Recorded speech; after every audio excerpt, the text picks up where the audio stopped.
Pada kesempatan kali ini, saya akan menjelaskan mengenai algoritma Dijkstra atau shortest path. Algoritma ini sendiri digunakan untuk mencari jalan paling pendek dari satu tempat yang hanya memiliki single source dan kemudian menuju ke semua vertex lain dalam graf dengan bobot non-negatif. Dengan karakteristiknya hanya bekerja dengan bobot non-negatif dengan menggunakan greedy approach, selalu ekspansi vertex dengan jarak terpendek dan menghasilkan shortest path tree. Jadi berikut ini merupakan visualisasinya. Di sini kita mempunyai A, B, C, D, dan E. Kita akan memulai dari vertex A terlebih dahulu. Dengan menggunakan shortest path, kita akan menuju ke E sebagai vertex akhirnya.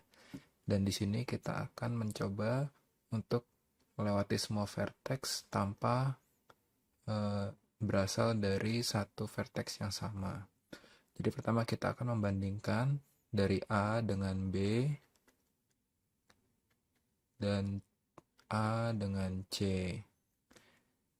Kalau A ke B itu kan dia 6. Kalau A ke C itu dia cuma 1.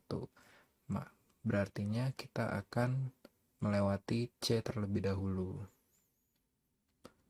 Nah, kemudian kalau kita lihat dari A ke B atau kemudian ke D itu dia menghasilkan total bobot 8.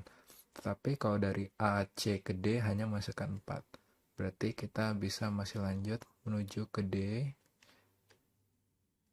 dan kemudian kita akan melihat untuk pergi ke B atau ke E itu dia lebih kecil yang mana, apakah ke B atau ke E.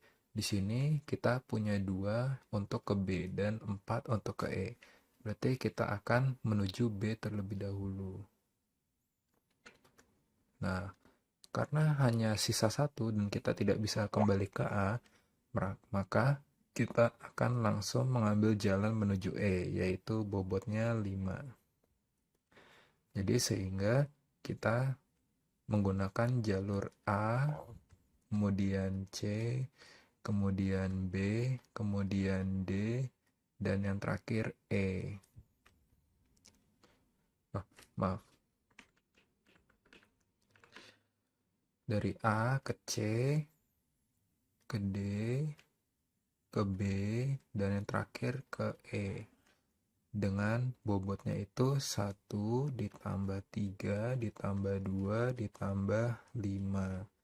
Hasilnya adalah 11. Jadi untuk total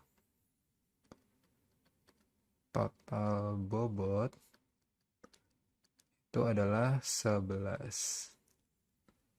Untuk kompleksitasnya sendiri, jika kita menggunakan array, maka menjadi O n kuadrat. Jika kita menggunakan binary heap, kompleksitasnya O n log n.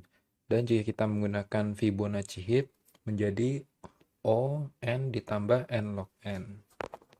Langkah-langkah penggunaannya yaitu kita menginisialisasi jarak. Kemudian kita membuat min heap dengan start vertex. Setelah itu kita akan loop sampai heap-nya kosong.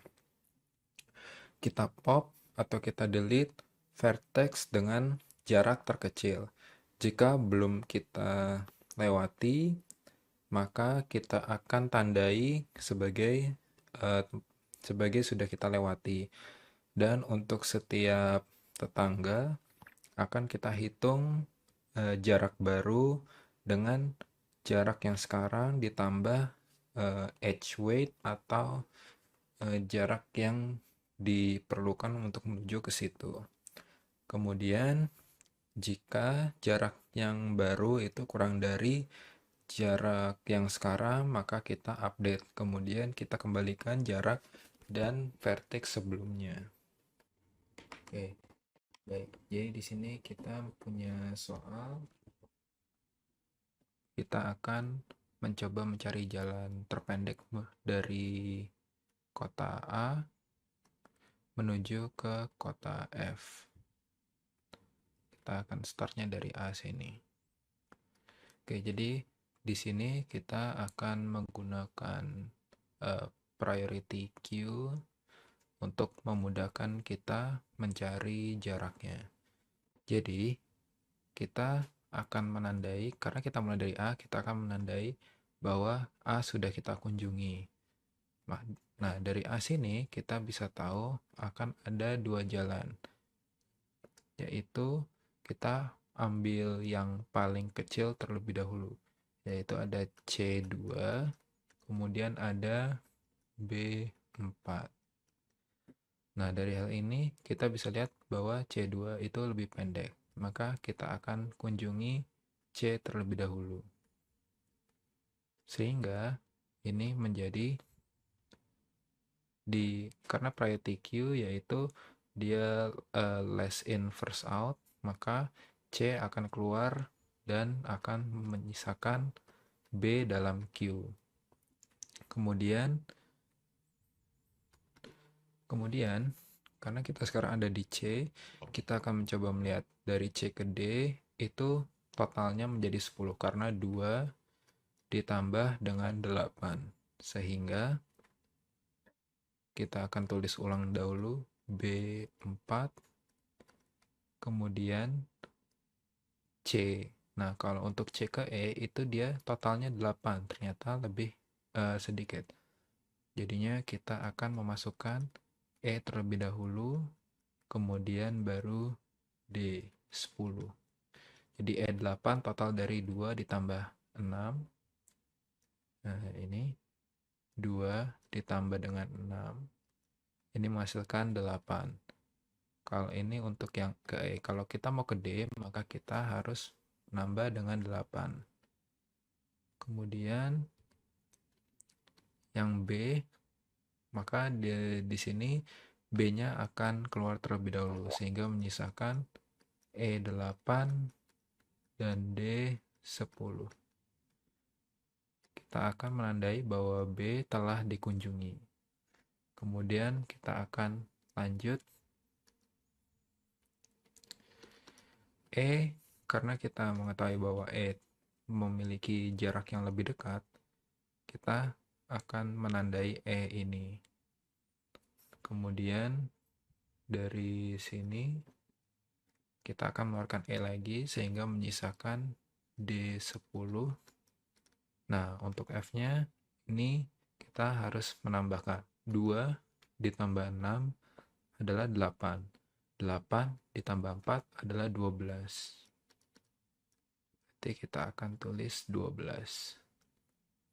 Nah, sehingga kita akan mengeluarkan D, berarti kita menandakan D telah dikunjungi, dan yang terakhir F yang telah kita kunjungi. Jadi, untuk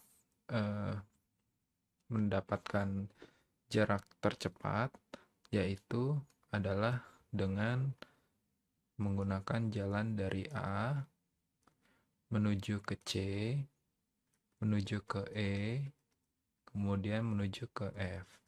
Ini merupakan jalan paling optimal yang bisa mendapatkan jarak paling dekat atau jarak paling kecil, yaitu 2 ditambah 2 ditambah dengan C ke E itu 6, kita ditambah lagi dengan 4 sehingga menghasilkan total 12 km. Jadi kita sudah menemukan jaraknya, bahwa jarak dari A ke F yang sangat optimal dan yang sangat kecil adalah 12 km.